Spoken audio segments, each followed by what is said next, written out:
Hello बच्चों, I am Manoj Kumar, faculty of Jesus and Mary academy Patna. बच्चों, अभी हम लोग गॉसेस थ्योरम स्टडी कर रहे हैं, जिसमें हम लोग सबसे पहले एरिया वेक्टर के बारे में अध्ययन किया था। उसके बाद हम फ्लक्स डील किए थे और गॉसेस थ्योरम का स्टेटमेंट भी बता दिए थे। और आज हम लोग गॉसेस थ्योरम का डेरिवेशन देखेंगे। आशा करते हैं कि सभी चीज़ आप लोग को अच्छे से समझ में आ गया होगा। अगर किसी भी बच्चों को कोई प्रकार का परेशानी हो तो आप कमेंट बॉक्स पे कमेंट कर सकते हैं। तो आज हम लोग देखते हैं डेरिवेशन ऑफ गॉसेस थ्योरम। तो ध्यान से देखें। Proof of Gauss's theorem.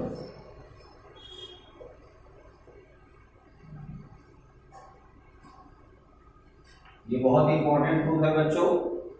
Examination point of view से बोर्ड के लिए बहुत ही इंपॉर्टेंट है, खासकर सीबीएसई बोर्ड वाले बच्चों के लिए। समझे ध्यानपूर्वक। मान लिया कि एक क्यू चार्ज है जो किसी क्लोज सरफेस के अंदर बंद है। Let us consider a Q charge is enclosed by a closed surface। एक क्यू चार्ज जो किसी क्लोज सरफेस के अंदर बंद है। अब हम लोग एक स्मॉल एरिया कंसीडर किए आर डिस्टेंस पे, ओ पॉइंट से। Consider and a small area at a distance r from point O। हम लोग एक छोटा सा एरिया कंसीडर कर लिए O पॉइंट से R डिस्टेंस पे। अब इस पॉइंट पे हम लोग फील्ड निकालेंगे, तो जहां फील्ड निकालेंगे प्लस यूनिटी, इस पॉइंट को P कंसीडर कर लिए। प्लस प्लस क्या करेगा बच्चों? Repel. Therefore electric field intensity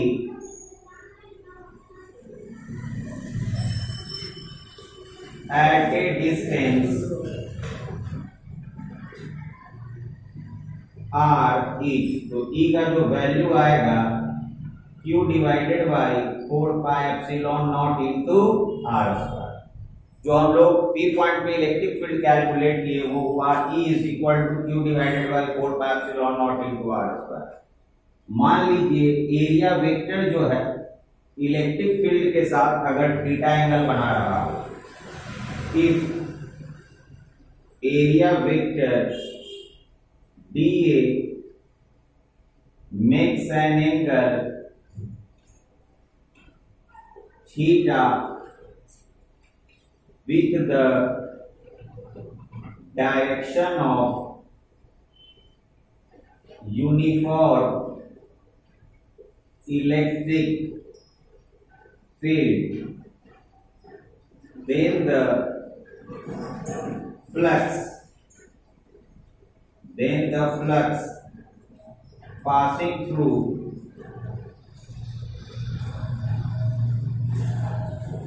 that small area। अगर मान लीजिए कि एरिया वेक्टर डी जो है इलेक्ट्रिक फील्ड के साथ थीटा एंगल बना रहा हो, तो एरिया वेक्टर स्मॉल है तो फ्लक्स भी स्मॉल है, इसलिए लिखा गया है कि flux passing through that small area. तो d5 बराबर हो जाएगा बच्चों E डॉट dA, और दोनों वेक्टर के बीच का एंगल थीटा है, तो E dA into cos theta. E का जो वैल्यू है Q divided by 4 pi epsilon not into R square dA into cos theta. ये आपका हो गया d5। अब ये तो स्मॉल फ्लक्स हुआ, हम लोग को टोटल फ्लक्स निकालना है। तो टोटल फ्लक्स कैलकुलेट करने के लिए आपको इंटीग्रेशन से गुजरना होगा। Therefore total flux passing through the closed surface, तो टोटल फ्लक्स क्या हो जाएगा बच्चों? दोनों तरफ आप इंटीग्रेशन कर दें, जो कांस्टेंट टर्म है बाहर ले लिए, आपका इधर आ गया dA cos theta upon r square.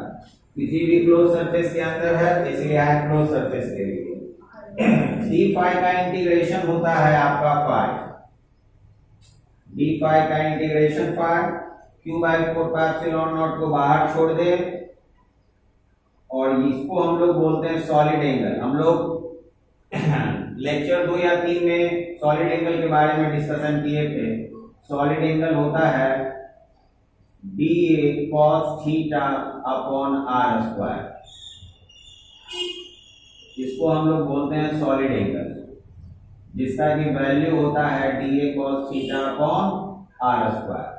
और पूरे एक कंप्लीट रिवॉल्यूशन में जो सॉलिड एंगल का रिजल्ट आता है वो आता है 4 पाई। 4 पाई से 4 पाई कैंसिल हो गया, phi is equal to q by epsilon not.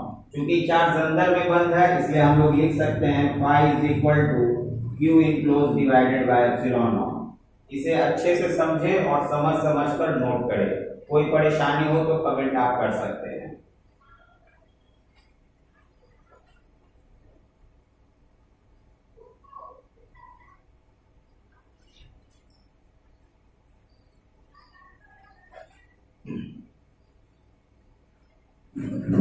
मेरे ख्याल से हो गया होगा बच्चों।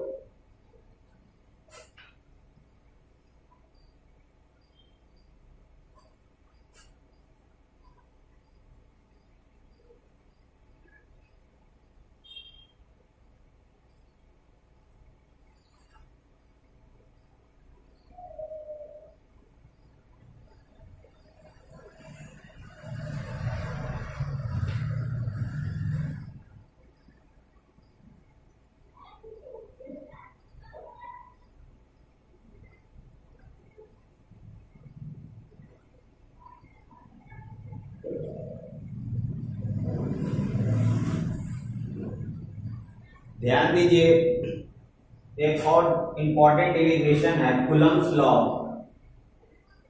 Coulomb's law from Gauss's theorem, from Gauss's theorem. समझे इसे अच्छी पूर्वक। हम लोग को कूलम्ब्स लॉ को रिलेट करना है गॉसेस थ्योरम का यूज करके।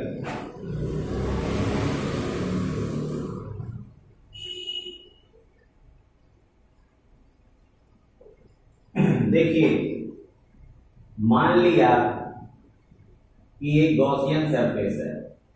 Let us consider a Gaussian surface of radius r। Let us consider इसको स्फीयर ले लीजिए। Let us consider a sphere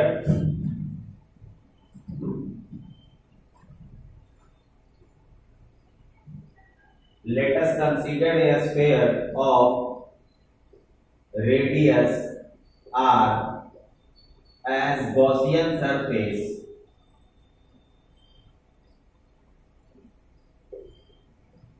enclosing charge q shown in figure। मान लिया कि एक स्फीयर है जिसका रेडियस r है, गॉसियन, जो कि एक गॉसियन सरफेस के रूप में है, और इसके अंदर q चार्ज बंद है। अब ध्यान दे, मान लिया कि स्मॉल एरिया हम लोग कंसीडर कर लिए P पॉइंट पे, और यहाँ फील्ड निकालना है, तो प्लस प्लस क्या करेगा बच्चों, रिपेल करेगा, और एरिया वेक्टर का डायरेक्शन वही होगा। तो हमको यूज करना है गॉसेस थ्योरम का। तो फ्रॉम गॉसेस थ्योरम क्या होता है Gauss's theorem? Integration of E dot dA is equal to q enclose divided by epsilon naught. क्योंकि दोनों का डायरेक्शन सेम है, फील्ड और एरिया वेक्टर का, तो थीटा का जो वैल्यू आएगा आपका वो 0 डिग्री होगा, is equal to q enclose divided by epsilon not.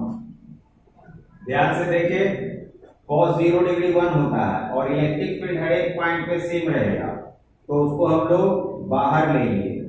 तो integration of dA is equal to q enclose divided by epsilon naught. Area जो लेना है आपको गॉसियन सरफेस का लेना है, तो गॉसियन सरफेस का रेडियस r है, तो एरिया जो हो जाएगा 4 पाई r स्क्वायर, और अंदर में जो गॉसियन सरफेस का चार्ज है q, तो q divided by epsilon not. तो इलेक्ट्रिक फील्ड का जो रिजल्ट आया q divided by 4 pi epsilon naught into r square. अब ध्यान दें, if another charge q naught is placed on the Gaussian surface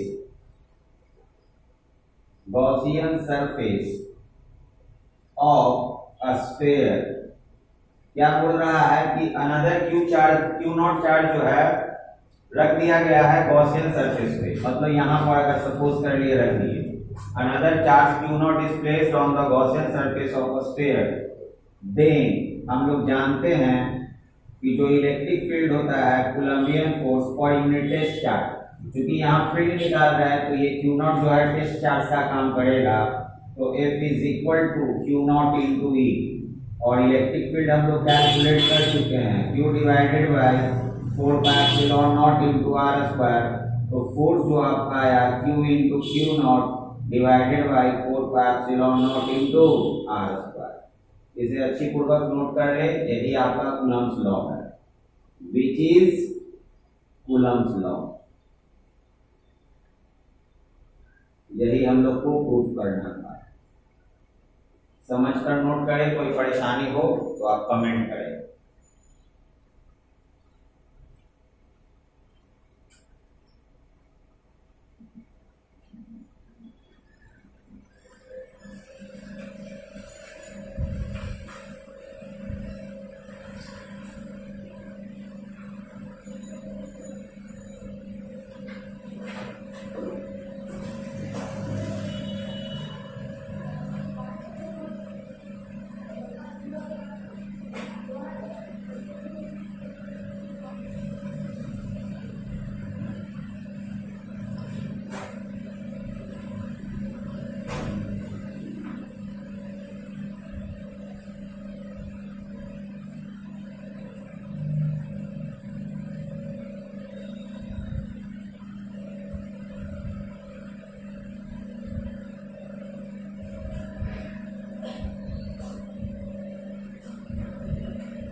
देखिए अभी हम लोग गॉसेस थ्योरम का डेरिवेशन ले चुके, उस पे न्यूमेरिकल्स भी हम लोग एक दो देख लेते हैं और तब हम लोग एप्लीकेशन ऑफ गॉसेस थ्योरम देखते हैं। ध्यान दीजिए, अगर मान लीजिए आपसे पूछा जाए फ्लक्स, फाइंड फ्लक्स, तो ध्यान से देखिए,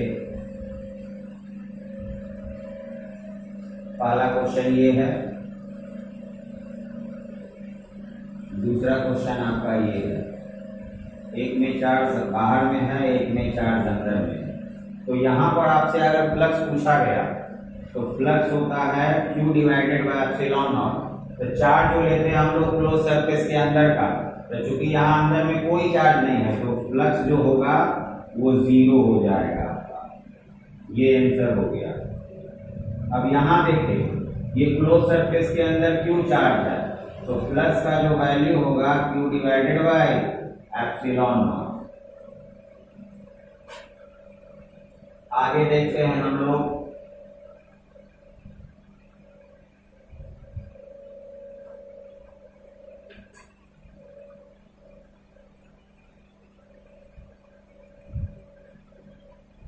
देखिए मान लिया कि एक हेमिस्फेरिकल बॉल है और आपसे चार्ज यहां पर रखा हुआ, तो बोला कि इस हेमिस्फेरिकल के थ्रू फ्लक्स कितना होगा। तो आप सबसे पहले इसको क्लोज पार्ट में बंद कर दें। ये क्लोज्ड पार्ट हो गया, पूरा क्लोज्ड लूप हो गया। तो पूरे क्लोज लूप की वजह से जो चार्ज है Q है, तो टोटल जो फ्लक्स होगा आपका QE बाई एप्सिलॉन नॉट। लेकिन हमें चाहिए इस हेमिस्फेरिकल बॉल का फ्लक्स। तो फ्लक्स थ्रू हेमिस्फेयर जो आपका हो जाएगा, ये चार्ज दो भाग में बढ़ जाएगा, Q divided by 2 epsilon not. ये आपका फाइनल रिजल्ट होगा। अनदर क्वेश्चन देखिए, मान लीजिए कि ये क्यूब है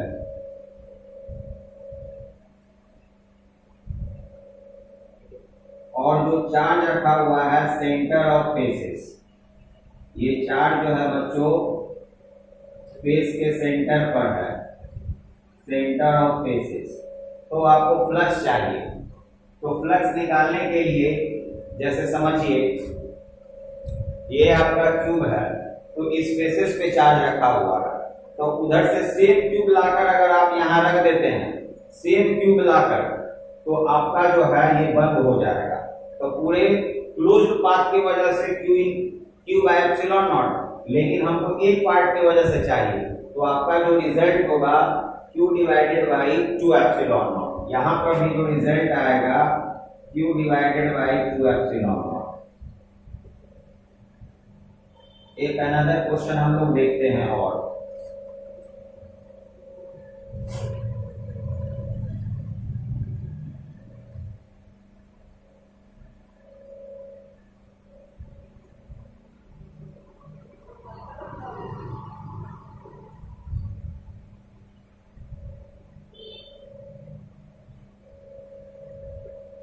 देखिए, अब जो चार्ज रखा हुआ है बच्चों, जो चार्ज हम लोग रखे हैं वो आपका साइड के सेंटर पर, सेंटर ऑफ साइड या सेंटर ऑफ एज। तो आपका फ्लक्स कितना होगा? तो ध्यान से देखें, ये जो ट्यूब में टोटल 12 एजेस होता है, 12 साइड, तो इस साइड के यहाँ पर रखा हुआ है। तो आपको टोटल फ्लक्स चाहिए, तो इसको, इस चार्ज को ढकना है। तो ढकने के लिए एक इधर से क्यूब ले ले, एक ऊपर से ले ले और एक इसके साइड से ले ले। तो टोटल अगर आप ऐसा 4 क्यूब लेते हैं तो आपको ये ना बंद हो जाएगा, चार्ज ढक जाएगा। फिर से सुनिए, ये साइड के यहाँ पर रखा हुआ है, तो इधर से एक क्यूब ले ले, एक ऊपर से क्यूब ले ले, एक इसके बगल से, तो चार्ज अंदर बंद हो जाएगा। तो टोटल चार्ज फ्लक्स जो होगा Q बाई एप्सिलॉन नॉट। लेकिन ये जो था 4 क्यूब के वजह से था, लेकिन हमको 1 क्यूब के वजह से चाहिए। तो फ्लक्स का जो वैल्यू होगा Q divided by 4 epsilon not. ये आपका फाइनल आंसर हुआ। एक आपका एनसीईआरटी में क्वेश्चन है बच्चों कि एक स्क्वायर फेसेस है, एक स्क्वायर फेसेस है, साइड इसका A है और यहाँ से A/2 डिस्टेंस पे एक चार्ज रखा हुआ है। तो आपको बोल रहा है कि फ्लक्स जो होगा कितना होगा। तो देखिए, एक फेसेस के वजह से आप एक रूम को कंसीडर कर लेते हैं। मान लीजिए ग्राउंड से आपको यहाँ पर चार्ज रखा हुआ है, तो इसको बंद करने के लिए, इस चार्ज को ढकने के लिए टोटल 6 फेसेस चाहिए। ये जो होगा कुछ इस तरह का स्ट्रक्चर आएगा। ये आपका कुछ स्ट्रक्चर आएगा, ये फेसेस है, यहाँ पर चार्ज रखा हुआ है, ये सेंटर से A/2 दूरी पे है और ये A है। तो टोटल 6 फेसेस की वजह से ये बंद हो चुका है, लेकिन हमको चाहिए एक फेसेस की वजह से रिजल्ट। तो जो फ्लक्स का रिजल्ट आएगा Q divided by 6 epsilon naught. आशा करते हैं बच्चों सभी पार्ट आपको अच्छे से समझ में आया होगा। और मैं अंत में एक बार फिर कहना चाहूंगा कि चैनल को लाइक, शेयर और सब्सक्राइब जरूर करें। आपका प्यारा शिक्षक मनोज कुमार। धन्यवाद।